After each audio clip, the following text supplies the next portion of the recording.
sunshine, my only sunshine. You make me happy when skies are gray.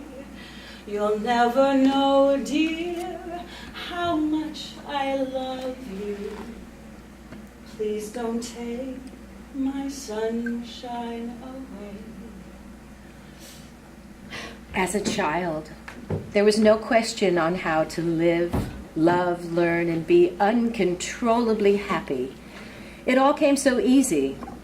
I would race through the house, building fairy castles, digging deep holes in the backyard, filling them with water to make mud baths, and playing dress-ups with my cats. And for some reason or another, I felt I knew the kismet connections in life. I was a fearless and passionate little kiddo that loved to voice her opinion and know that everyone's opinion matters. This beautiful, uplifting tune turned into the melancholy soundtrack of my ever so fading, uncontrollably happy childhood. How do I get my innocence back?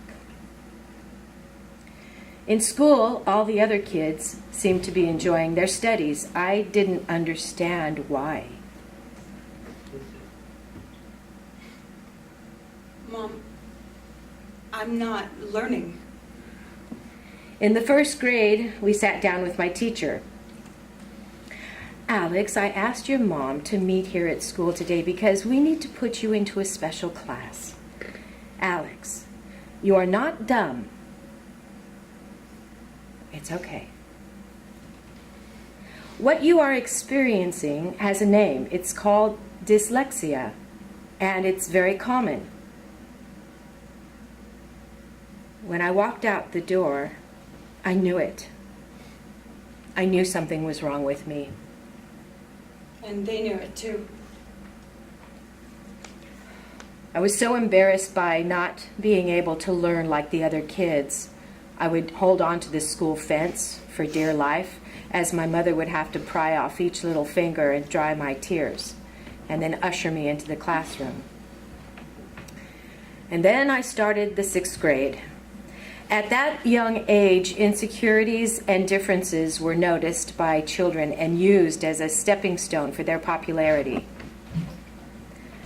At El Sereno Middle School, with over 2,000 kids and only 2 Caucasian, is where I realized I was white. I was taught not to label. Aren't we all just people? I was called into the office 5 times for being bullied and sexually harassed. Sitting there with another classmate being asked to rat them out, oh yeah, that'll make you popular. I was an only child and I still knew the code. Why were the adults making my life even harder than it needed to be? So after a broken collarbone and a black eye, we got me into a calm little charter school in Pasadena. I had wonderful teachers there, only 100 kids, but I did get one good bully story in my 8th grade year.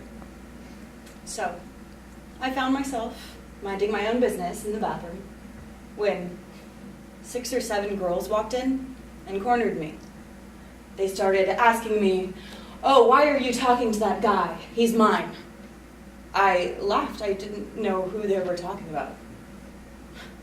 The girl ended up saying that she wanted to slap me, and then she did. And I kind of chuckled. I didn't know how to feel. She ended up saying that she wanted to slap me again. So I turned my cheek. Side note, the reason why this girl bullied me was because she was very religious.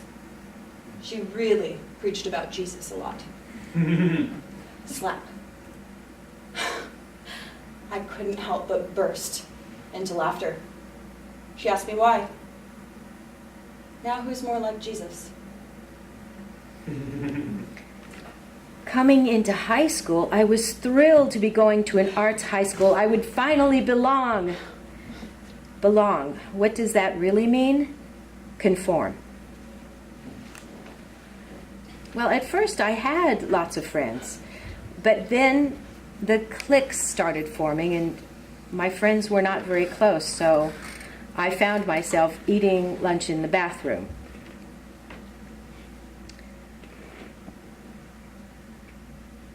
In my summer school of freshman year, I met a really cute, really sweet, quiet boy, and we slowly became silent friends. On the last day, he came and stood with my little group, and after everyone left, he came and spoke to me. We didn't say very much, but right before my mom pulled up, we both confessed that we had crushes on each other. I never thought I'd see him again.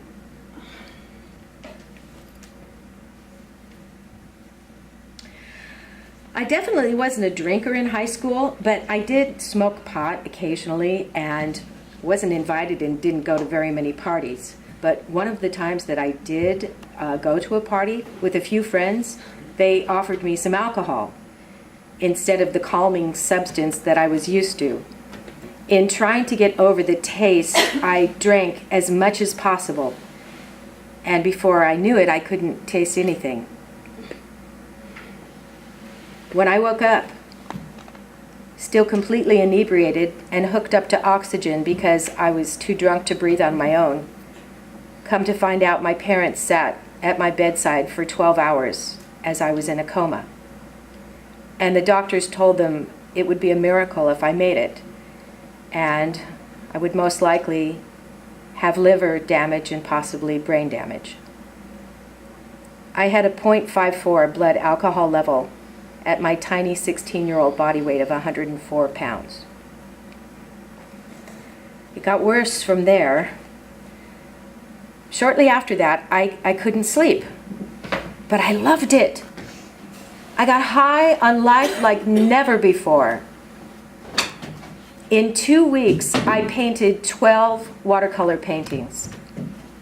Life was just magical until I started having rage attacks, horrible depressions.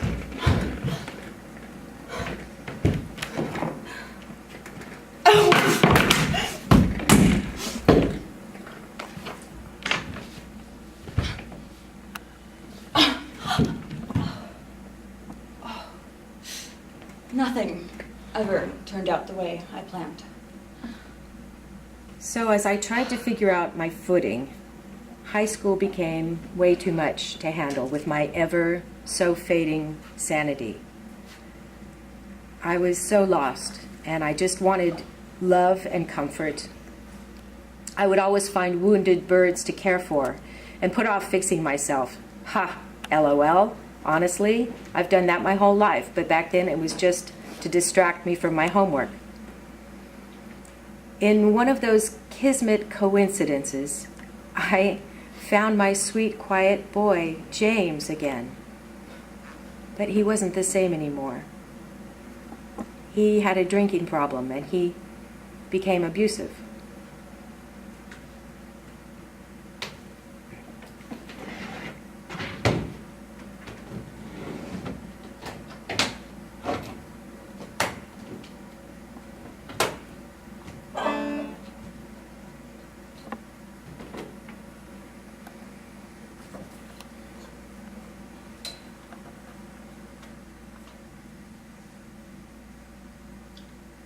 Line. There's a burning. There's a burning. Mm-hmm. There's a burning in my pride and nervous bleeding in my brain. And peace is all I want from you. Will you never call again? Will you never say that you love me just to put it in my face? Will you never try to reach me? It is I that wants this. Hate me today. Hate me tomorrow. Hate me for all the things I didn't do for you.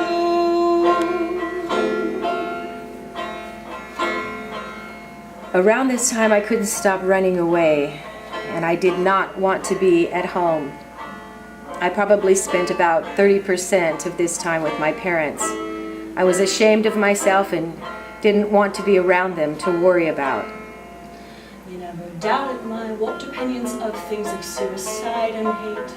You made me compliment myself when it was way too hard to take.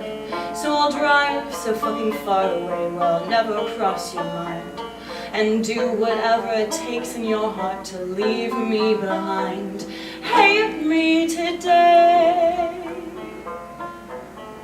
hate me tomorrow, hate me for all the things I didn't do for you. Hate me in ways, yeah, ways hard to swallow.